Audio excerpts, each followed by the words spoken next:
Every spring, more than 500,000 sandhill cranes make their way to the Platte River Basin. Here they feed on waste grain before continuing their journey up north, which utilizes an interactive game board, music, and trivia in hopes of increasing cultural awareness in Omaha.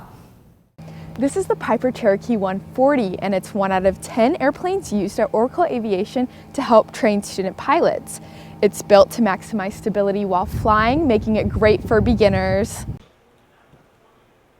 One could say Senator Bill Kintner is as much of a fan of Ronald Reagan as Reagan was of jelly beans, so his analogy of his most recent bill was fitting. If I had a bowl of jelly beans, 1,000 jelly beans in this glass bowl,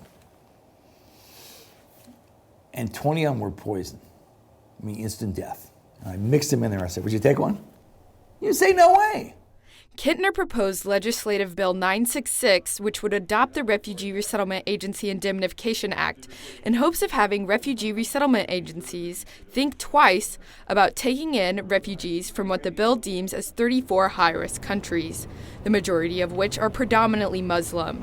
A public hearing in front of the Judiciary Committee in the Nebraska Legislature was held to discuss LB 966. The public hearing for LB 966 gave Nebraska citizens a chance to gather inside the Capitol and voice their opinions about the bill. Citizens testified in support. Agencies must be held accountable and liable when they resettle people from known areas of violence and terror. And in opposition. Also, the penalty suggested in the bill would effectively and could effectively shut down not only our refugee resettlement, but also our entire organization. And Todd Reckling, Vice President of Lutheran Family Services, said the one benefit of the bill was that it provided the opportunity to have a discussion about refugee resettlement.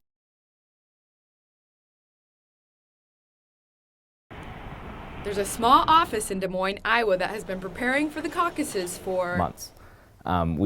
The logistics have been a gradual step-by-step process for months. And Josh Levitt, the press secretary at Iowa's Democratic Party, says the election will be defined by one thing. It will come down to a lot of middle-class issues. I think the issues that impact the American people, right, their dining room tables every night, are the issues that ultimately will define this election. And Josh is right. This year's Democratic nominees are focusing their campaigns on issues like health care, cutting higher education costs, and climate change, to name a few. Across town at Drake University, the candidates had a chance to make their last testaments before the Iowa caucuses at CNN's Democratic Presidential Town Hall Forum. Drake University is no stranger to the political arena. The university has held 4 presidential debates in the past 8 years. CNN's Town Hall meeting will mark the second event for the Democratic election in 2016. During the event, we were able to catch up with Nick Foriezos, a DC-based journalist who has been following the campaign trail from the very beginning. What we've seen so far has been a transition in the Democratic side from a race that really seemed kind of like a blowout victory for Hillary. As for Iowan Democrats, it's more about keeping a Democrat in the presidential office than anything else. I want to know what I have to say when they leave to keep the Democratic Party going.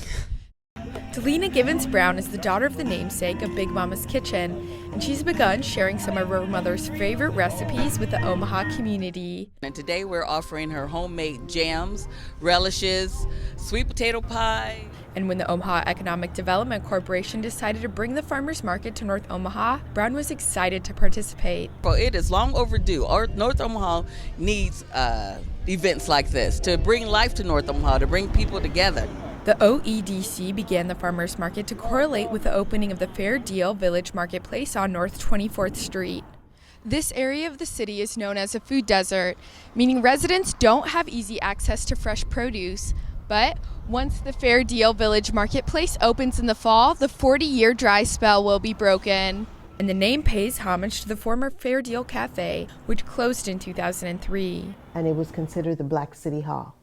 People went there to discuss the items of the day. Terry Sanders, the project manager, says they will resurrect the cafe in addition to building a new 1,700 square foot grocery store and a unique space for micro businesses made out of repurposed shipping containers. And these are below market value rates for the rental.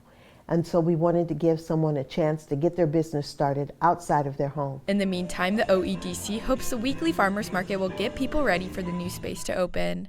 I'm so excited for the place that's going to open up with the fruits and vegetables so everyone in Omaha can grow strong.